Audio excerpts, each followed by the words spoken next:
दोस्तों, तो अब इस वीडियो में हम महाजनपद काल को देखेंगे, जिसके अंतर्गत 16 जनपद को हम समझेंगे। इनके डिटेल्स को हम देखेंगे, कौन यहाँ के राजा थे, कहाँ ये जनपद थे, ठीक है, और अभी इनकी वर्तमान स्थिति कहाँ है, ठीक है। साथ में ये भी देखेंगे कि बुद्धकालीन जो गणराज्य थे, बेसिकली हमको 10 गणराज्य देखने को मिलते हैं, ठीक है, लेकिन मैं आपको 12 बताऊंगा, क्योंकि मैं जानता हूँ अगर आप लोगों ने पहले पढ़ा है तो आप भी यही कहोगे कि भाई ये फेक बोल रहा है, तो 12 तो हो ही नहीं सकते, क्योंकि हम सब ने वज्जी संघ जो जिसके अंदर 8 गणराज्य थे और मल्ल संघ जिसके अंदर 2 थे, ठीक है ना। लेकिन बिल्कुल सही कह रहे हैं, मतलब अगर आप लोगों ने देखा तो आपको पता ही होगा कि 10 ही गणराज्य हैं, ठीक है। आप यूट्यूब पे सर्च मारो, गूगल सर्च करो, आपको 10 ही देखने को। लेकिन एक्चुअली मेरे पास जो बुक है काफ़ी पुरानी बुक है, और इस बुक में 12 गणराज्य दिए गए हैं। अब वो जो 2 हैं मैं उनको बताऊंगा इसमें, लेकिन वो सिर्फ इसलिए बताऊंगा कि उनको दिमाग में रखना, इनकेस कभी आ जाए ऑप्शन में और फिर हम वहाँ पे पागल हो जाएंगे कि अरे यार ये तो कभी था ही नहीं बुक में, मतलब ये तो कहीं डेटा में दिया ही नहीं है, तो ये कहाँ से आ गया, ठीक है। इसलिए अब हम वो 12 भी देख लेंगे, ठीक है। मतलब आप 10 ही लेके चलो, पर उन 2 को भी ऐड मैं जरूर करूँगा इस वीडियो में, ठीक है। अच्छा, दूसरी बात, इस वीडियो के बाद फिर मगध उत्कर्ष आ जाएगा, जिसमें हम हर्यक वंश और अजात शत्रु वंश इन सबको आगे देखेंगे, ठीक है। और इस वीडियो से पहले हमने महात्मा बुद्ध, महावीर स्वामी, शैव धर्म, वैष्णव धर्म, इन सबको हमने क्लियर कर लिया है। तो आप लोग एक बार उनको चेक कर लेना अगर आप लोगों ने वो वीडियोस को नहीं देखा है। सब कुछ ऐसे ही डिटेल में चलता रहता है, और आपका जो है प्री के हम बहुत ज़्यादा नज़दीक पहुंच जाएंगे, ठीक है। तो चलिए वीडियो को शुरू करते हैं। महाजनपद काल, ठीक है, इसके अंतर्गत 16 जनपद हमको देखने को मिलते हैं। तो थोड़ा सा एक ओवरव्यू देख लीजिए इसका, कि ये राज्य आपस में हमेशा संघर्ष करते रहते थे, इसलिए इस काल को संघर्षरत जनपदों का युग कहा जाता है। संघर्षरत जनपदों का युग किसे कहा जाता है? 16 महाजनपद के काल को, ठीक है। अच्छा, इस काल के 16 महाजनपदों में दक्षिण भारत का केवल एक अश्मक जनपद का ही उल्लेख मिलता है, ठीक है। यह तथ्य दर्शाता है कि उत्तर भारत के दक्षिण भारत के साथ घनिष्ठ संपर्क नहीं थे, ठीक है। सिर्फ एक ही जनपद यहाँ पे आता है, अश्मक जनपद, ठीक है। बौद्ध ग्रंथ अगंतुर निकाय में 16 महाजनपदों का उल्लेख मिलता है, ठीक है। ये जो 16 महाजनपद हम इस वीडियो में देखेंगे, इनके बारे में जानकारी हमको बौद्ध का ग्रंथ जो अगंतुर निकाय है उसमें इनके बारे में लिखा हुआ है, ठीक है, और उसी को सबसे ज़्यादा प्रमाणिक सूची माना जाता है, ठीक। जैन का एक ग्रंथ है भगवती सूत्र, इसमें भी 16 महाजनपदों का उल्लेख मिलता है, ठीक है। लेकिन ये थोड़ा सा कुछ जो बुद्ध के अगंतुर निकाय हैं उससे डिफरेंट इसमें देखने को थोड़ा सा रहता है, ठीक है ना। सबसे पहला जो 16 महाजनपद है हमारे, उनमें सबसे पहला नाम आता है अंग का, ठीक है। यह जनपद मगध के पूर्व में आधुनिक भागलपुर बिहार के समीप था, ठीक है। इसकी राजधानी चंपा थी, और प्राचीन काल में चंपा नगरी वैभव तथा व्यापार वाणिज्य के लिए प्रसिद्ध थी, ठीक है। चंपा का अन्य नाम मालिनी भी था, ठीक है। यहाँ का जो राजा था उसका नाम था ब्रहगुप्त, ठीक है। तो अब सवाल कैसे आएंगे आपसे, महाजनपद काल में सबसे पहला जनपद कौन सा था? तो वो अंग था। अंग की राजधानी कहाँ थी? अंग की राजधानी चंपा थी, ठीक है। चंपा का अन्य नाम क्या था महाजनपद के अंतर्गत? उसका नाम था मलनी, ठीक है। और या तो लास्ट सबसे इंपॉर्टेंट सवाल जो आ सकता है कि अंग का राजा कौन था? तो वो था ब्रहगुप्त, ठीक है। दूसरा जो इम्पोर्टेंट यहाँ का जनपद है वो है मगध। इसमें दक्षिण बिहार के पटना और गया के आधुनिक जिले सम्मिलित थे, ठीक है। गया भी आपका बिहार में है, ठीक है ना। इसकी राजधानी राजगृह या गिरिव्रज थी, ठीक है। बाद में मगध की राजधानी पाटलिपुत्र पटना स्थानांतरित कर दी गई। कालांतर में यह उत्तर भारत का सर्वाधिक शक्तिशाली महाजनपद बन गया था। इसका जो राजा था उसका नाम है बिंबिसार और अजातशत्रु। वैसे बिंबिसार को ही अजातशत्रु कहा जाता है, और नहीं होगा यहाँ पे, ठीक है। तो यहाँ पे क्या सवाल आएगा कि बिंबिसार कौन से महाजनपद का राजा था? तो मगध का था, ठीक है। यह मगध का राजा कौन था? बिंबिसार था। मगध की राजधानी कहाँ थी? राजगृह थी या गिरिव्रज थी, ठीक है। इसके बाद आता है वज्जी। मोस्ट इंपॉर्टेंट है ये, ठीक है। अब मैं इसके बारे में थोड़ा सा डिटेल यहीं पे क्लियर कर दूंगा ताकि आपको चीज़ें और अच्छे समझ में आ जाए। पहले इसको थोड़ा देख लीजिए। वज्जी यह 8 जातियों का संघ था, जिसमें मुख्य लिच्छवी, विदेह और ज्ञात्रिक जातियां थी। लिच्छवियों की राजधानी वैशाली ही वज्जी संघ की राजधानियां थी। यह पहले राजतंत्र था, बाद में गणतंत्र स्थापित यहाँ हो गया था, ठीक है। अब मैं आपको इसको और थोड़ा सा क्लियर कर देता हूँ। जो वज्जी है ना, ये वज्जी को जो यहाँ पे ये सब लिखा हुआ है कॉम्प्लिकेटेड सा लग रहा होगा, इसको इजी वे में कहूँ तो ये जो वज्जी है ना, इस वज्जी के अंतर्गत 8 गणराज्य थे। कितने थे? 8 गणराज्य थे, जो इस वीडियो के एंड में अभी हम देखेंगे। बुद्धकालीन गणराज्य वो यहाँ पे आ जाएंगे, ठीक है। 8 गणराज्य थे और इन 8 गणराज्यों के जो ग्रुप है वो संघ था वज्जी। मतलब ये वज्जी जो है इन 8 गणराज्यों के संघ को कहा गया था और इसकी जो राजधानी थी वो थी वैशाली, ठीक है ना। वैसे तो पढ़ के समझ में आ गया होगा, बट मैंने सोचा कि इसको इस तरह से बता देता हूँ, ठीक है। और ये जो है ना उत्तर पूर्वी बिहार वाला जो क्षेत्र है वहाँ पे ये एग्जिस्ट करता था, ठीक है। और बाकी जो यहाँ पे ये आया ना, मुख्य लिच्छवी, विदेह और ज्ञात्रिक जातियाँ इसमें रहती थी, क्योंकि वो जो 8 गण राज्यों का संघ है उसके अंतर्गत ये जातियाँ यहाँ पे एग्जिस्ट करती हैं, ठीक है। जैसे वैशाली के लिच्छवी थे, ठीक है, और मिथिला के विदेह थे, ठीक है।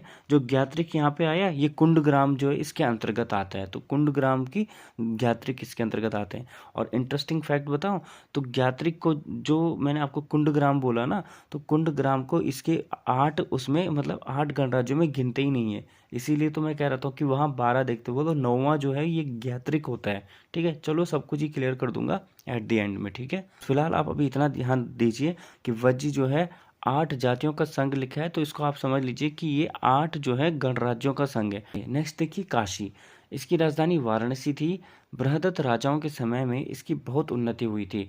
संभवतः काशी के राजाओं ने विदेह राज्य के पतन में प्रमुख भाग लिया था, ठीक है। इस समय विदेह एक गणराज्य था और कौशल के अधीन ये था। कौशल यानी कि जो अगला हमारा क्या है, महाजनपद है 5वां, ठीक है, तो इसी के अधीन ये रहता था। कौशल राज्य लगभग आजकल के अवध राज्य के समान था। इसकी राजधानी श्रावस्ती थी। कौशल की राजधानी कहाँ थी? श्रावस्ती, ठीक है। इसके अन्य नगर अयोध्या व साकेत थे। आज के डेट में यहाँ पे एक गांव है जिसका नाम है सहित महेत गांव, ठीक है, जो उत्तर प्रदेश के गोंड जिले में है, ठीक। कौशल के राजाओं की काशी के राजाओं से प्राय लड़ाई होती रहती थी और जो यहाँ का राजा था कौशल का, नरेश था जो, उसका नाम था प्रसेनजीत, ठीक है। प्रसेनजीत इसका नाम था, ठीक है। अच्छा, इसके बाद आता है मल्ल। मल्ल की 2 शाखाएं थी, एक थी राजधानी कुशीनगर और दूसरा था पाव। बुद्ध से पहले यहाँ राजतंत्र का शासन था। मोस्ट इम्पॉर्टेंट है ये भी, ठीक है। अब आप सोच रहे होंगे ये क्यों इम्पॉर्टेंट है। जो हम 10 बुद्धकालीन गणराज्य बोल रहे हैं, या मैं जो 12 आपको बताने वाला हूँ, तो उनमें से जो 2 हैं वो इस मल्ल के अंतर्गत आते हैं, ठीक है। उसमें उसने वैसे नाम दे ही दिया यहाँ पे, एक कुशीनगर है और दूसरा पाव है, ठीक है। अब जो कुशीनगर और पाव है ना, ये मोस्ट इम्पॉर्टेंट है। पता है क्यों? क्योंकि जो कुशीनगर है ना, कुशीनगर में जो है भगवान बुद्ध ने ना मतलब अपना प्राणों के त्याग किए थे, मतलब उसको निर्वाण भी बोला जाता है, ठीक है। और जो पाव है, यहाँ पे महावीर स्वामी ने जो है अपने प्राण को मतलब गिव अप कर दिया था, ठीक है ना। मतलब वो क्या कहते हैं, उनको महाविनिष्क्रमण बोला जाता है, ठीक है। तो महाविनिष्क्रमण वहाँ पे हो गए थे, ठीक है। चेदी। अब चेदी क्या है? चेदी यह जनपद यमुना के समीप था, ठीक है। यमुना नदी से बुंदेलखंड तक फैला हुआ था। इसकी राजधानी सोतिवित्ती थी, ठीक है। सोतिवित्ती इसकी राजधानी थी, जो केन नदी पर स्थित थी, ठीक है। यहाँ का प्रसिद्ध शासक शिशुपाल था। चेदी वंश का प्रसिद्ध शासक कौन है? शिशुपाल। और ये इसकी राजधानी कहाँ थी? सेतिवती, ठीक है, जो कहाँ थी? केन नदी के स्थित पर, ठीक है। ठीक, अब ये जो शिशुपाल है इसका वध किसने किया था? इसका वध किया था कृष्ण ने, ठीक है, कभी पूछ लिया जाए तो। इसके अलावा अब आता है 8वां वत्स, ठीक है, मोस्ट इंपॉर्टेंट। वत्स जो है इसकी राजधानी कौशाम्बी थी, जो इलाहाबाद से 30 मील की दूरी पर स्थित है और अब कोसम यह कहलाता है, ठीक है। बुद्ध काल में यहाँ पौरव वंश का शासन था, जिसका शासक उद्यन था, ठीक है। निक्षक्षु ने हस्तिनापुर के नष्ट होने के बाद कौशाम्बी को ही अपनी राजधानी बनाया था, ठीक है। निक्षक्षु कौन था? जो हस्तिनापुर का रहने वाला था, ठीक। इसके बाद आते हैं कुरु। अब कुरु क्या है? इस जनपद में आजकल के थानसेर, दिल्ली और मेरठ जिले शामिल थे। इनकी राजधानी हस्तिनापुर, इंद्रप्रस्थ थी, ठीक है। परंतु यह राज्य विशेष शक्तिशाली न था। महाभारत आपको पता ही होगा, हस्तिनापुर वहाँ पे जिक्र आता है, कुरुक्षेत्र, ठीक है। इसके बाद आते हैं आपके पांचाल। अब ये उत्तर प्रदेश, बरेली, बदायूं, फर्रुखाबाद जिले शामिल थे इसमें, ठीक है ना। और इसके 2 भाग उत्तर पांचाल और दक्षिण पांचाल थे। उत्तर पांचाल की राजधानी अहित क्षेत्र थी और बरेली के निकट था, ठीक। और दक्षिण पांचाल की राजधानी कंपिल्य थी, ठीक है। यहाँ का ना एक प्रसिद्ध राजा होता है जिसका नाम होता है दुर्मुख, ठीक है। तो पांचाल का राजा कौन होता है? दुर्मुख, ठीक है। मत्स्य, यह जयपुर के आसपास का क्षेत्र था, ठीक है। इसकी राजधानी विराटगढ़ी थी, विराटनगर थी, ठीक है ना। इसके अलावा जो 11वां महाजनपद है हमारा, उसका नाम है शूरसेन।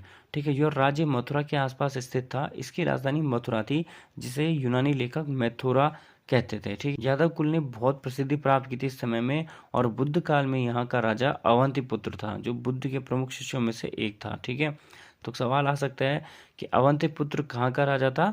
शूरसेन का। ठीक है, जो कहाँ था? मथुरा के आसपास का क्षेत्र था। ठीक है, इसके बाद आता है मत्स्य। मत्स्य की राजधानी विराटनगर थी। ठीक है, इसकी स्थापना विराट नामक राजा ने की थी, वर्तमान में जयपुर राजस्थान में। ठीक है, अश्मक। अश्मक ये दक्षिण भारत का एकमात्र महाजनपद था, इसलिए ये इंपॉर्टेंट हो जाता है। ठीक है, यह राज्य गोदावरी नदी के तट पर था और इसकी राजधानी पोतनिया पैठन थी। ठीक, इसके बाद 14वां जो महाजनपद आता है उसका नाम है अवंती। ठीक है, यह जनपद मालवा के पश्चिम भाग में स्थित था। इस जनपद को विंध्याचल 2 भागों में बांटता था। उत्तरी भाग की राजधानी थी उज्जैनी और दक्षिणी भाग की महिष्मती थी। ठीक है, इस राज्य की वत्स राज्य के साथ प्राय लड़ाई होती रहती थी। यहाँ लोहा जो है प्रचुर मात्रा में मिलता था। चंड प्रद्योत यहाँ का राजा था। अवंती का राजा कौन था? चंड प्रद्योत। ठीक है, गांधार। अब 15वां क्या है महाजनपद? उसका नाम है गांधार। संभवतः यह आधुनिक अफगानिस्तान का पूर्वी भाग था। ठीक है, कश्मीर और पश्चिम पंजाब के कुछ भाग भी इसमें सम्मिलित थे। पेशावर, रावलपिंडी इसके अंतर्गत थे। ठीक है, इसकी राजधानी तक्षशिला थी। तक्षशिला प्रमुख व्यापारिक नगर होने के साथ साथ शिक्षा का प्रमुख केंद्र था। ठीक है, पुष्कर सरीन राजा था इसका। इसका जो राजा था उसका नाम था पुष्कर सरीन। ठीक है, गांधार का राजा कौन? पुष्कर सरीन। ठीक है, क्यों फेमस था गांधार? तक्षशिला की वजह से। तक्षशिला इसकी क्या थी? राजधानी भी थी और शिक्षा का एक बहुत महत्वपूर्ण केंद्र था। ठीक, जो आखिरी महाजनपद है 16वां, उसका नाम है कंबोज। इसमें कश्मीर का दक्षिणी पश्चिम भाग और कफरिस्तान यानी कपिशा के कुछ भाग शामिल किए गए थे। ठीक है, इसकी राजधानी हाटक थी। प्राचीन समय में कंबोज जनपद अपने श्रेष्ठ घोड़ों के लिए विख्यात था। बुद्ध के समय में राजतंत्र राज्यों के 4 राज्य अवंती, वत्स, कौशल और मगध बहुत प्रमुख हो गए थे। ठीक है, तो कंबोज की राजधानी कहाँ थी? हाटक।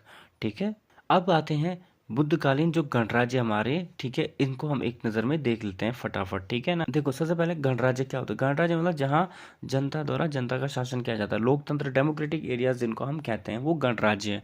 पब्लिक का यहाँ पे मतलब चलता रहता है, जो आम जनता होती है उनका शासन होता रहता है। ठीक है, तो कपिल वस्तु के शाक्य बोला जाता है। कपिल वस्तु में रहने वाले शाक्य वंश के लोग। वैशाली के लिच्छवी। ठीक है, यानी वैशाली के अंतर्गत रहने वाले लिच्छवी वंश के लोग। ठीक है, वैसे मिथिला के वेदही। वेदही जो है ना, ये मतलब जो विडो लोग रहती थी ना, वहाँ पे विधवा बहुत रहती, इसलिए उसका नाम वेदही पड़ा था। सीता थी ना जो हमारी सीता माता, आपको पता होगा रामायण में सीता माता, तो वो भी वेदही की रहने वाली थी। ठीक है, वैसे हम उनको जनक कहते हैं ना, पर वो यही वाला क्षेत्र था। ठीक है, कुंडग्राम।